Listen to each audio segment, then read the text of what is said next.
Hello and welcome to the Premier Injuries channel. Today we're talking about, well, all things to do with Game Week 10. We don't really have to talk about that, do we, though, Lynn and Ben?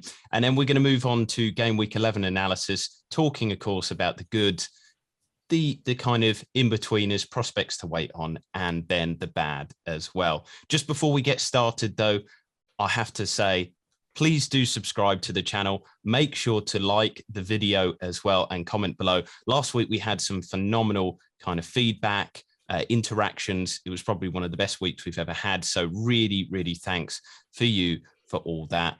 And yeah, it was really, really good. Just before we get started, though, Lynn, I'm going to throw it to you first. Happy Halloween. Did you have a good day? Happy Halloween. I had a great day. My neighbor's door got egged. Got egged? Yeah, well, got egged. I mean, why was that? Did they not open the door?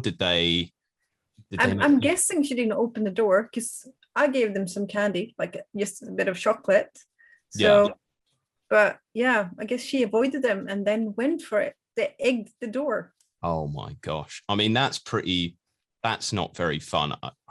I mean, Ben, I'm laughing because, you know, sometimes you have to laugh in those terrible situations, but looking at it, was there anything of interest with you for Halloween? Like, did you go out with the kids? I mean, I don't know if people know, but you got two little ones and, you know, you're a fantastic dad off screen. And, you know, we talk about me and you being on-air partners, but, you know, was it kind of Halloween night for them? Did they go out trick-or-treating? They did. Kids absolutely love Halloween. Done the trick-or-treating, and then we even had a party planned. So, oh, wow. Yeah, winner all round. Bagfuls of sweets. Yeah, and I've been smashing my way through them for the last 24 hours. Oh, you've been smashing your way through. Obviously. I was going to say. Send the kids to the door, but, you know, I've got to take my cut. Oh, so is it like the dad tax then in many instances? Correct. I mean, so big question to both of you then. What is the go-to sweet if you had to pick a best one for Halloween? Lynn, anything? Do you want it spooky themed or just the tastiest one that you like? I would just like go salty licorice because that's the best. Licorice? Yeah, salty, like super salty. So when you eat it, you just go, that's the best kind of sweets. I'm not a big fan of licorice, if I'm honest, but, you know, each to their own. Ben, favorite sweet? I'm not really one for jellies too much. I like a bit of chocolate. Yeah. I mean, I've had a couple of mini Mars bars there, mini Snickers, Milky Way. But when you say a few, how many is a few? Well, yeah. If the kids are in bed, so I'll probably maybe it's about 7 or 8. So 7 or 8, geez. Mini bars. Oh, okay. You know, so bars. You know, that's probably the equivalent of maybe two full-size one. Okay. Well, let's go into the full-size analysis then of Game Week 10, Game Week 11. You know, the usual stuff here. Obviously, today's video is the good, but make sure, again, as I said at the start, subscribe to your channel to get the bad and the in-between players. I mean, first and foremost, we have to start off Reece James, Chelsea, Chilwell. What do we do about that situation there? I mean, Lynn, you've kind of recoiled there. Is Reece James almost like a swear word to you at the moment because of how good he's playing and how we're not sure whether to bring him in or not, what to do myself as somebody with Asperlequator? Do I bring him in or not? Is he immune to the immunity curse? I mean, is there any answers to these questions? Yeah, I don't think there is an answer. I don't even think Tuchel really knows. I'm just a bit annoyed because I was trying to choose between getting Trent in or going for Reece James. Then I was like, no, he's not going to play easy. I better play it safe and go with Trent. At least I'll get 6 points. Did not get 6 points. And Reece James scored 2 goals. It's just, it's not okay. Come on, FPL gods. Come on. Yeah. So, yeah. If you've got a good bench, I would definitely bring him in. He looks fantastic. Yeah, and he's not too overpriced as well. And the thing is, you know, as a Liverpool fan, I think you might see this yourself. the Chilwell James kind of situation, throw in Alonso as well in there because, you know, he has played, but they're almost playing like Robbo and Trent in the sense that they're not only getting defensive returns, but they're getting attacking ones as well. They're up there as the most attacking players sometimes for Chelsea, and they're really, really being consistently good. So it's so justifiable. The annoying thing is Tuchel is almost as bad as Pep. I mean, just throwing it to you, Ben, looking at last season, you actually did the data on this, and Tuchel had as much, or if not more, rotation than the Pep roulette man himself. He did. We looked at data for the second part of the season, or namely when Tuchel came in to Chelsea. And yeah, I think we talked, recall around about 5.7 changes on average per game over those, a large majority of those remaining game weeks. And that's enough to put me off Reece James. Up until Saturday, he was never really on my radar, despite the performances that he's been bringing and despite these returns.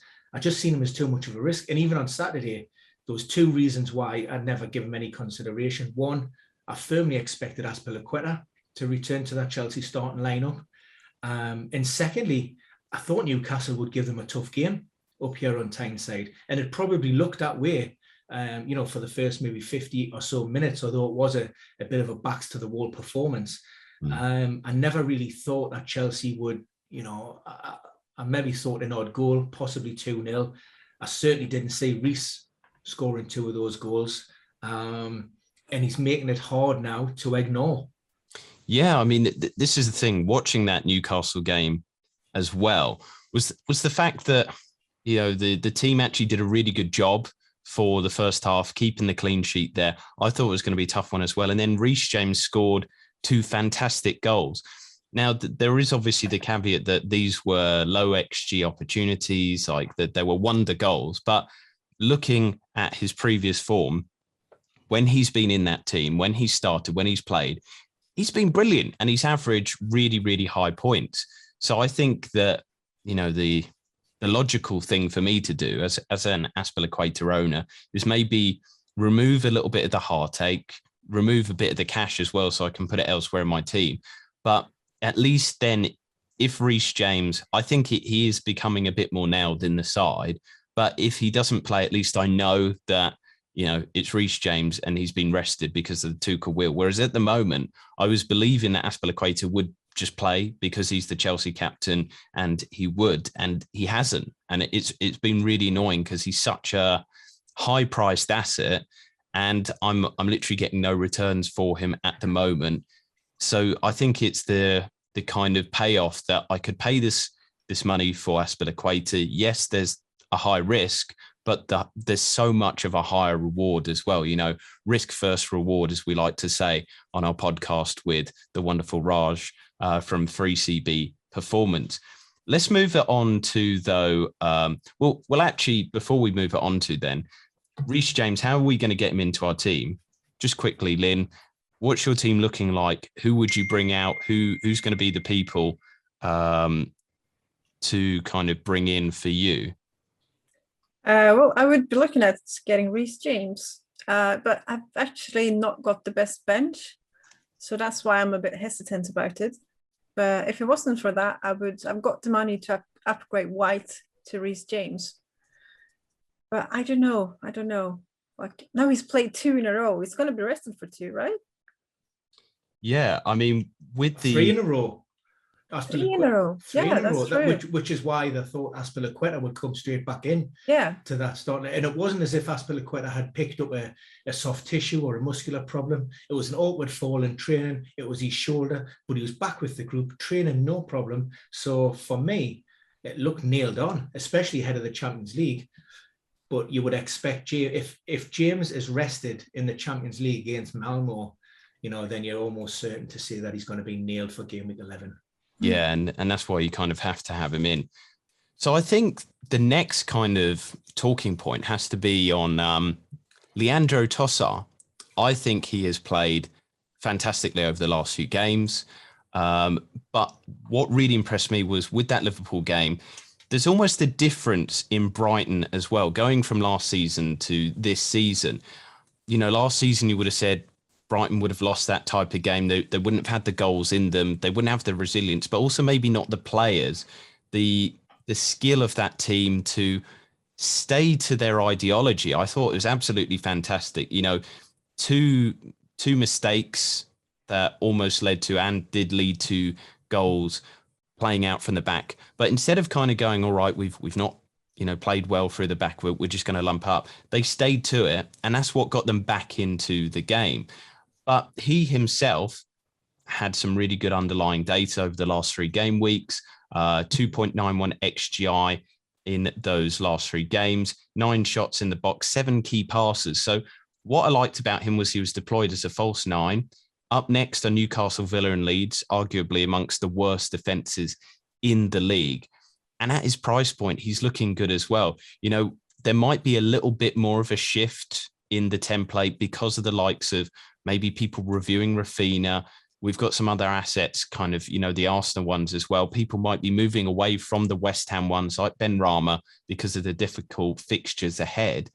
And so Trossard could be a good short-term punt. You know, I like being more long-term with FPL, but you also do have to jump on those trends, those situations. He's somebody bubbling under the surface. I don't know if you want to talk about him first, Ben, because, you know, Linn kind of talked about Reece James, kind of comparing it to the TAA and Robertson situation. So do you have kind of any strong opinions on the Belgian brilliant player for Brighton?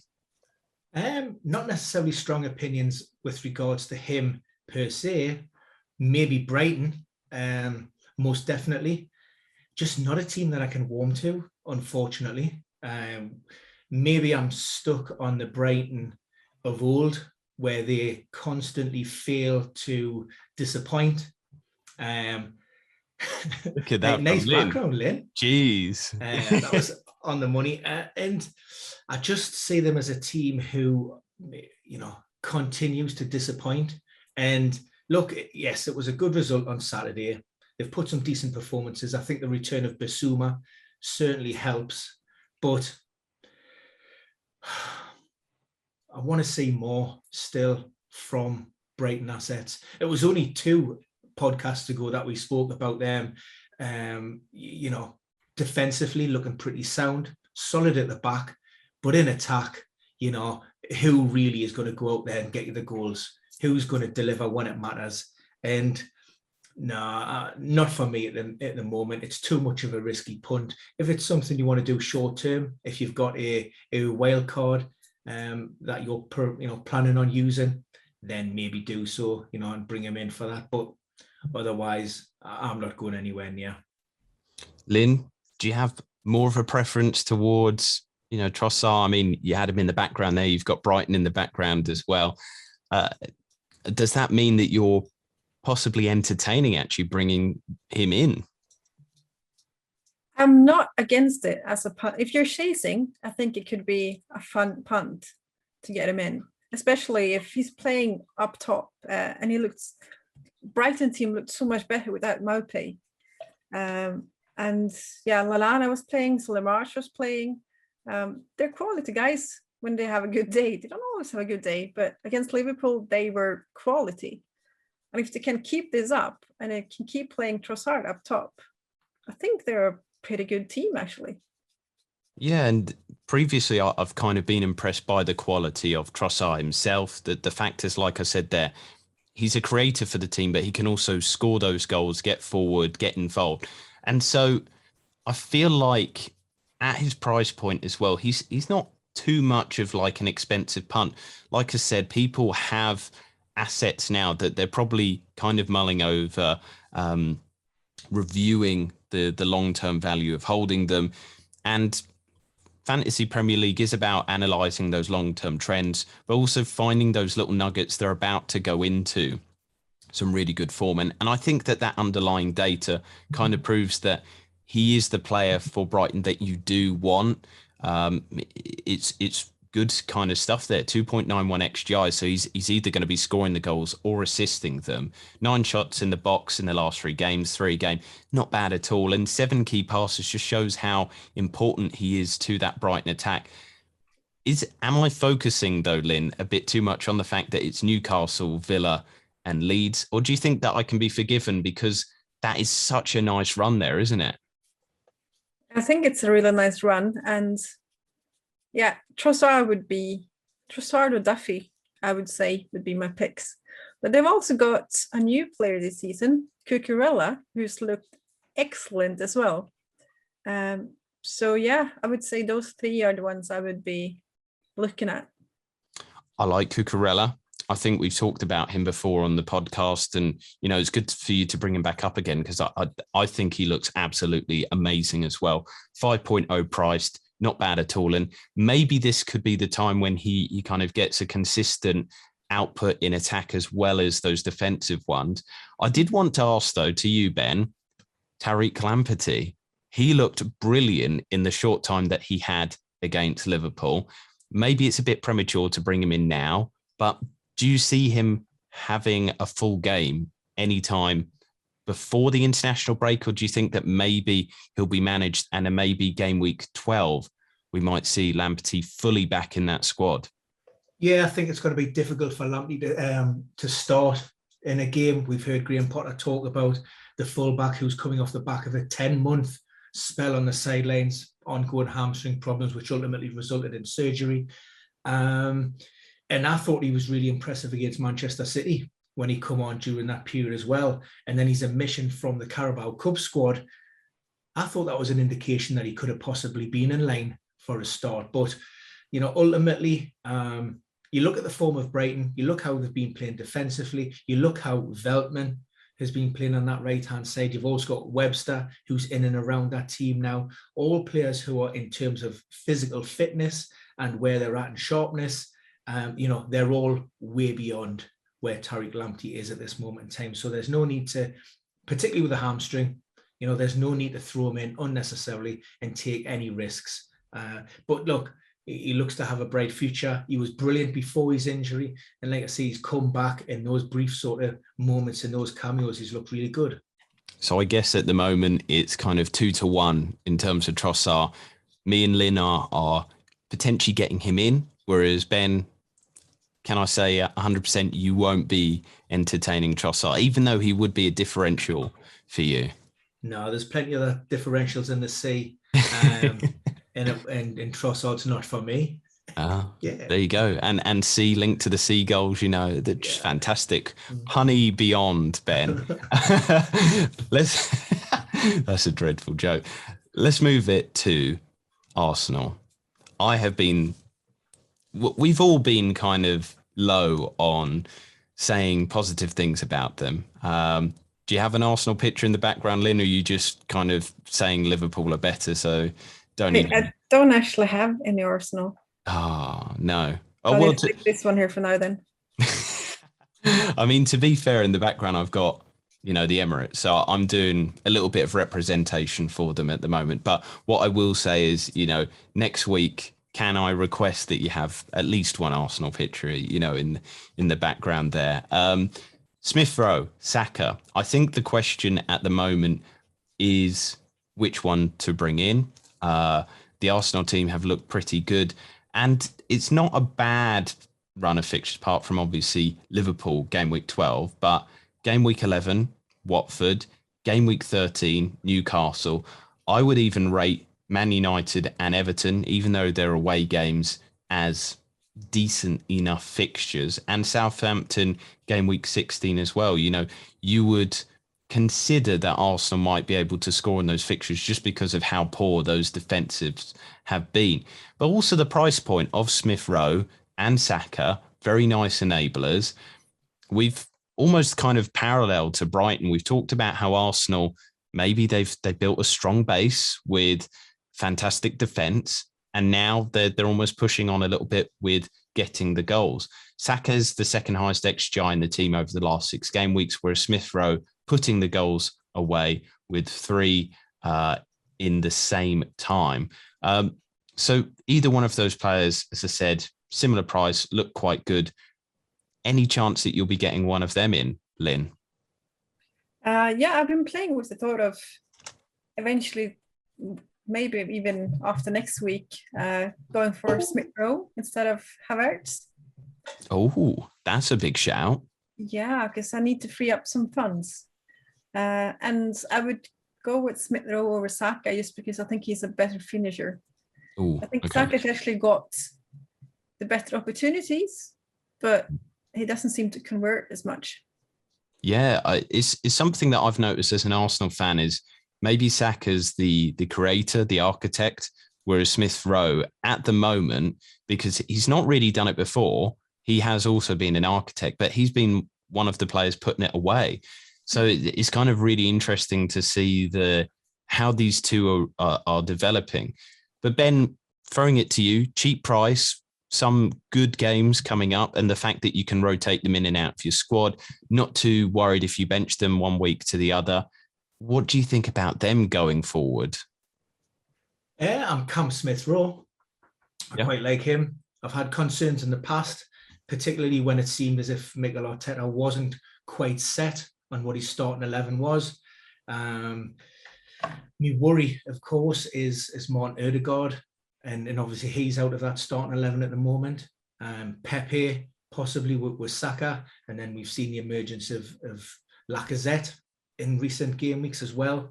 When things are going good and Arsenal are getting results, then I'm happy. But if we see a downturn in performances, then I think those players are at risk because Mikel Arteta can freshen things up and change. For me, Smith Rowe just edges out Saka in terms of where he sits in that pecking order and his ability to maybe play. We've even seen Saka at left wing back on occasions. I think it was last season, and of course with Kieran Tierney out. So Smith Rowe, final answer, gone. Yeah, I mean, the great kind of phrase that you say that I really love is make hay while the sun shines.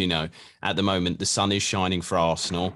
The Liverpool game might turn that around because Lynn, let's be honest, you guys know how to play against Arsenal. It's kind of always almost the cricket scoreline when we go to Anfield. So it is a difficult one. However, apart from that game, you'd say they could do quite well. Another one, and I think you'll really love this one, Ben, Youri Tillmans. I want to bring him to the fore. I think he, over the last 4 game weeks, he's looked really, really good. Great underlying data, joint most big chances created, second most total chances created. And Leicester seem to, defensively not good, but they seem to have found themselves in terms of maybe that attacking style that we've grown to love from them under Brendan Rodgers. They're going back to overperforming their XG. They're scoring the goals now rather than earlier in the season when they weren't. Vardy, Daka, Iheanacho might be coming to the fore as well. There's quite a few players in that team that are just looking like they're kicking on. Even another one of your favourites, James Maddison, Ben. What do you think about them, or particularly just Youri Tillmans over the next coming weeks? Some nice fixtures for Leicester as well. He can be the creator, the architect of that team. Definitely warming to Leicester.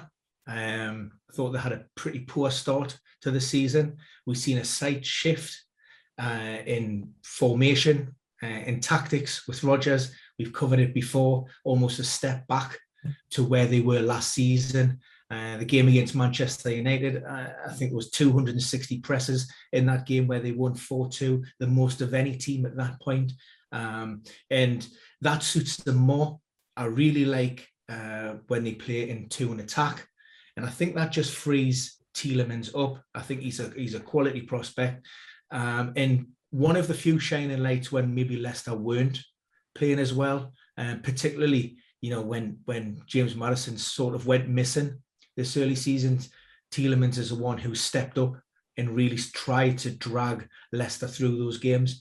I'm a big fan of him. I think I tipped him up a few times last season and brought him in, trying to get ahead of the curve. You were a season early. That was your problem. You were a season early ahead of the curve. Well, maybe that's one of my character flaws. I just can't help myself. But yeah, look, Tielemans, big fan. The concern was always going to be how can they manage their fixture schedule around European football and the Premier League. It's difficult, but it looks as if, when you've got three strikers who are playing as well as they are, that takes a lot of pressure off the rest of the team. And when you've got somebody who's creating in behind like Tielemans, and you know that you give those forward players a good opportunity and there's a strong likelihood that they're going to finish, that breeds confidence, and that confidence comes through. I was extremely disappointed with their performance on Saturday. I expected them to do a job on Arsenal, if the truth be told. I thought they'd get 3 points in that game. Maybe I'm doing Arsenal a little bit of a disservice. And of course, it might have been a little bit different if Aaron Ramsdale hadn't saved James Maddison's free kick, and then the subsequent follow-up from Evans. He just couldn't. He had one of those days where, Leicester weren't able to break through. But no, I like them. I think they're definitely on my watch list, one or two of their assets. What I will say is I don't think you're being harsh to Arsenal at all, actually, in terms of that Leicester game. They beat us on XG. They beat us on kind of shots and things like that. I think on their day, they should have won that one, but it's one of those games that just got away from them. And I have to praise Arteta to say that he did well in the game management. I was worried that it was going to be a repeat of the Crystal Palace game where we go up early, we have a fantastic performance, and then we just almost go into our shells, shrug away from the responsibility of playing well in those moments. But the defence stayed strong.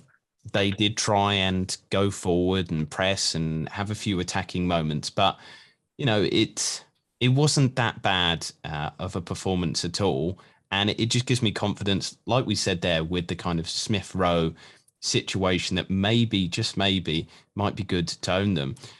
Final talking point. Maybe we should have started the show with this one. The biggest, the best of this game week. It's the one that's going to be dominating the headlines, I think, for the next few weeks until we know who is going to be their manager. There's Tottenham. Do we now just kind of plow into their assets because there's going to be a new manager bounce, there's going to be new tactics, they're going to be a lot more attacking for sure. I don't know if there's any physical way that they could be less attacking than they have been over the last few weeks. But yes, I can almost make a certainty that they'll be more attacking. However, like I've said there, is it preemptive to bring in their players till we know who the manager is and actually giving the manager a little bit of time? What do you think on that one, Lynn? I think we can give them maybe 1 or 2 game weeks to figure things out, because the fixtures are looking very tasty. And I would like a piece of that. But yeah, give him at least 1 game week, maybe even 2, so we actually know who it is and what's going to go on. I mean, is it as tasty as a meatball on a pizza? No, that's not tasty. Oh, sorry. Is it as tasty as a banana on a pizza, Ben? Yeah, that's more like it. Not as tasty as a banana on a pizza. I'm just winding both of you up. I think with the situation, and just for people listening in, I am doing a data deep dive with Ben, kind of like what we've done on Leeds this week, on the new manager bounce effect. So keep your eyes peeled for that. We've got some really good content around that. Is it psychological or is there kind of data to prove it as well? You'll find out very soon. But with the Tottenham situation, we've seen so often in history in the Premier League that a change of manager, even if it's short term, can bring around such a turnaround in quality. And we know that there is the quality there in Tottenham. I think the frustrating thing for Tottenham fans and maybe neutrals alike that had people like Son in, Kane in, was the fact that the potential of that team is so much higher. And Ndombele should be attacking a bit more, giving the ball more. Lo Celso, when he plays for Argentina, he is an absolutely fantastic creative midfielder. There's so much potential in that side. Højbjerg, as well. You know, when he's played for Denmark, he's been a real creative force. And yet, for some reason, that team under Nuno Espirito Santo couldn't create any sort of chances. And that's why we see them basically in the bottom four for expected goals, big, you know, with chances created, all that kind of data there.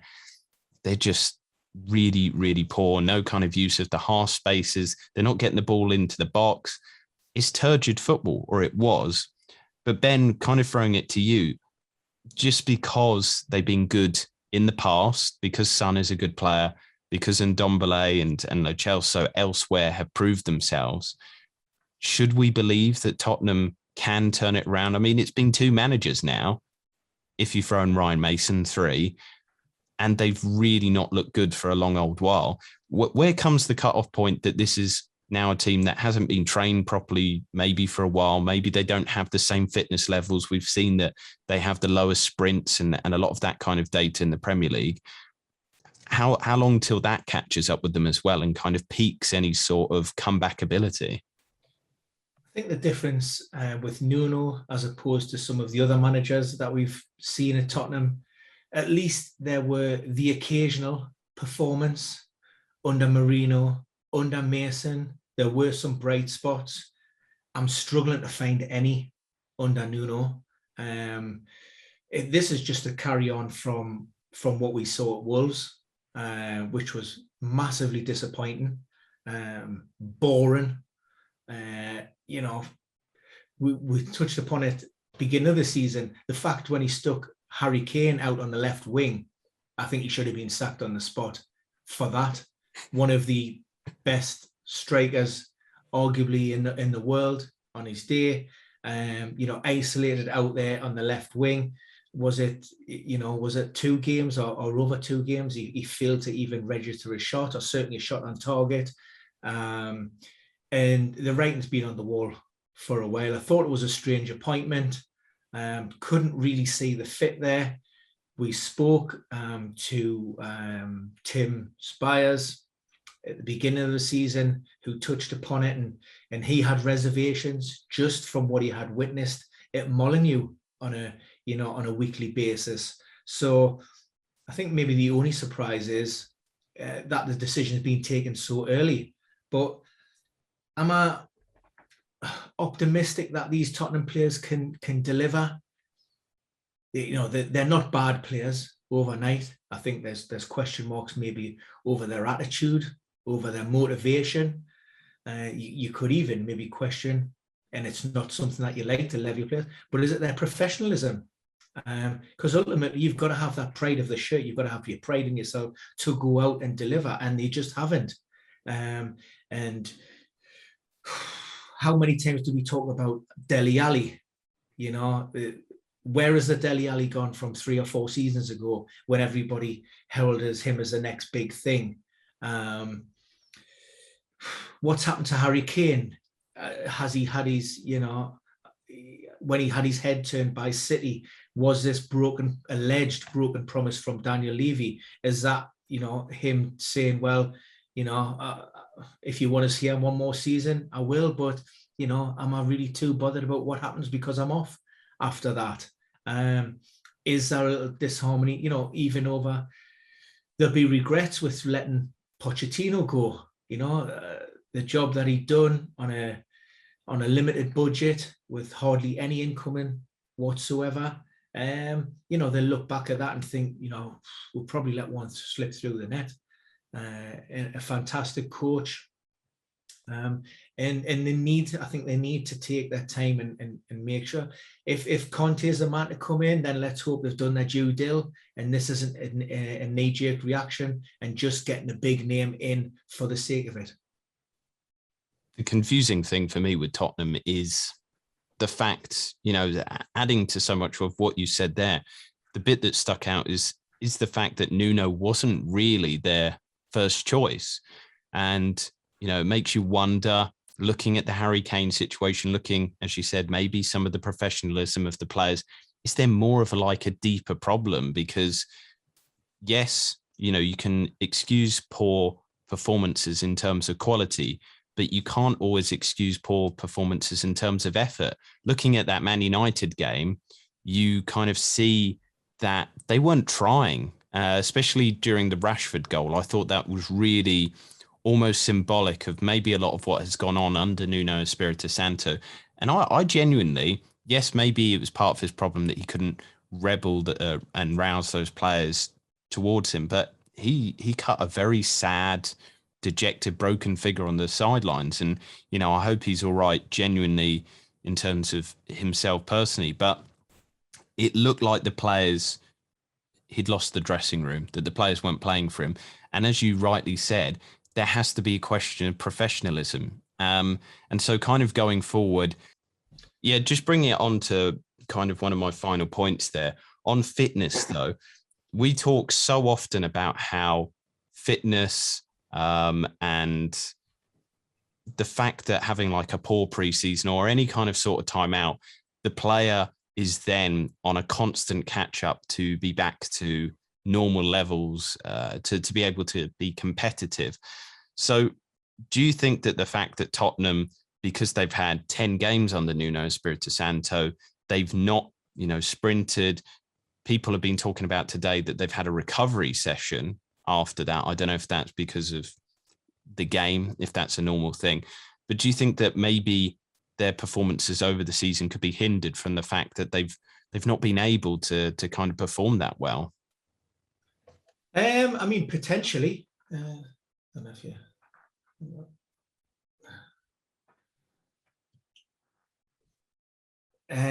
Look, it's difficult, but who hasn't been hampered? We've seen a lot, you know, international tournament, Euros, players having minimal to no preseason whatsoever. I know they've had European fixtures on the Thursdays, which again makes it difficult. So what you're talking about is players having, you know, post-match recovery sessions, which would be typical 24 hours, even some players maybe 48 hours. And then you're looking at maybe Tuesday to Wednesday to have a proper session. If you're playing on a Thursday, again, it's about that pre-match prep. So ultimately, you know, sometimes once the season actually starts, players who aren't playing regular first team football can actually become a little deconditioned in the fact that they're just not able to get that amount of hours on the training pitch at the required intensity. Because that's kind of my point, but could it be a team-wide thing? Because the team have not been pressing, they've not been playing a style that Conte will bring in. And obviously that will be very, very physically demanding. So I don't know. Thanks for this, by the way. Yeah, no problem, mate. If you just, you know, give us a back once you're done with it. Yeah. You need, look, it's all right having the managers and the philosophy to play in a certain way, but you need the players to be able to carry your plan and go out and do the business on the pitch. Now, this conservative, passive approach, how do we know that is indicative of players' fitness? How do we not know that that's just the way Nuno wants his players to play, to sit in, maybe play on the counter, let the opposition come to them? We heard how just after Project Restart and heading into the new season with that quick turnaround, that's how he set his Wolves team up, because the key for him, he wanted to manage those players and he wanted to ensure availability. He didn't, you know, we know that fatigue is a major risk factor in terms of injury incidents. So heading into this festive program, December, when we know that going to be games are coming quick and, you know, fast. And so if he's been managing his players in that respect, then, you know, then it falls on his shoulders, because and if it isn't, they are privy to all of the GPS, their running metrics, their data. And if somebody isn't toeing the line, if somebody isn't stepping up to the plate and delivering a performance, then it's up to him to manage that and deal with it in however, you know, which way seems fit. And if that hasn't happened to this point, then that indicates that this is maybe how Nuno wants his team to play. Yeah, it'll be really interesting to see the fallout of this over the coming weeks. Linn's advice was have a watch, but the fixtures are fantastic. You're a bit cautious, Ben. And I am a little bit as well, but I do believe in the new manager bounce effect as well. And just kind of looking at those fixtures ahead as well, there's some there that you might say that, you know, it transcends whether the team's in good or bad form. A game against Norwich is a game against Norwich, and people just kind of do well with that. But we're into the end of this week's good show. And if you didn't notice, there was something a little bit odd. It wasn't that Ben's had a new haircut. Lynn actually had her shave before we went on air, so we couldn't do that. Let me just give this back to you quickly here, Ben. I don't know if... Yeah, you got that? There you go.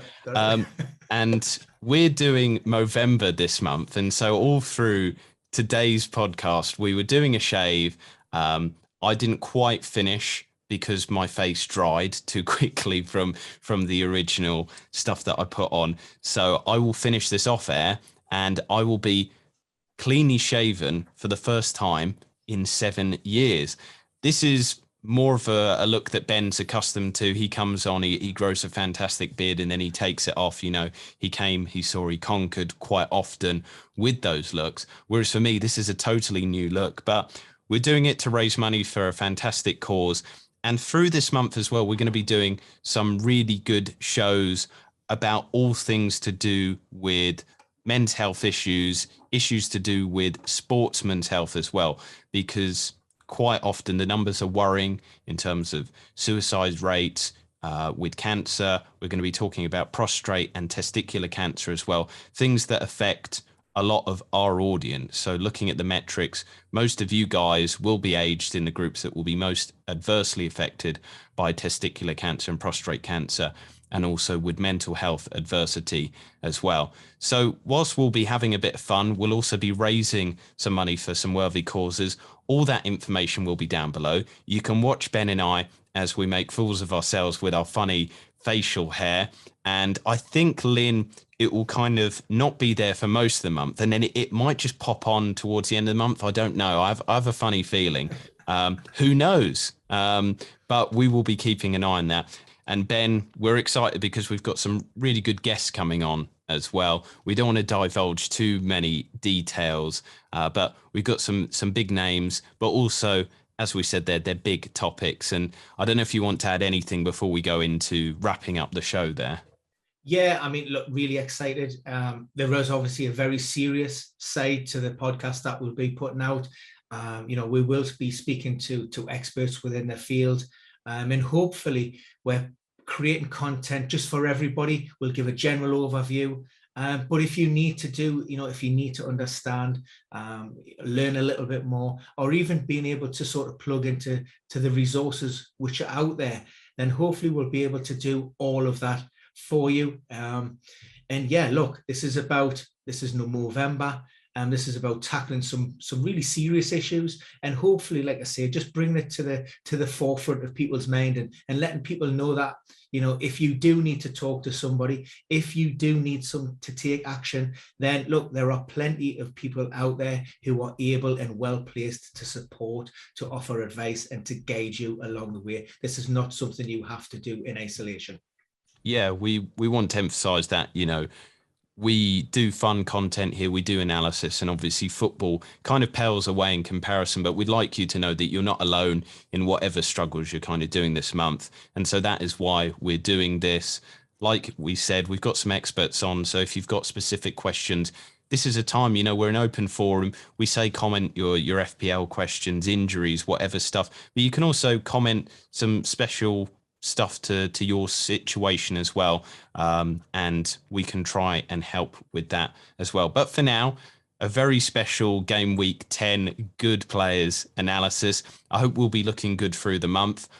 You'll see what kind of facial hairstyles we decide on. I think it's going to be a fun look. But for now, a goodbye from all of us here at Premier Injuries.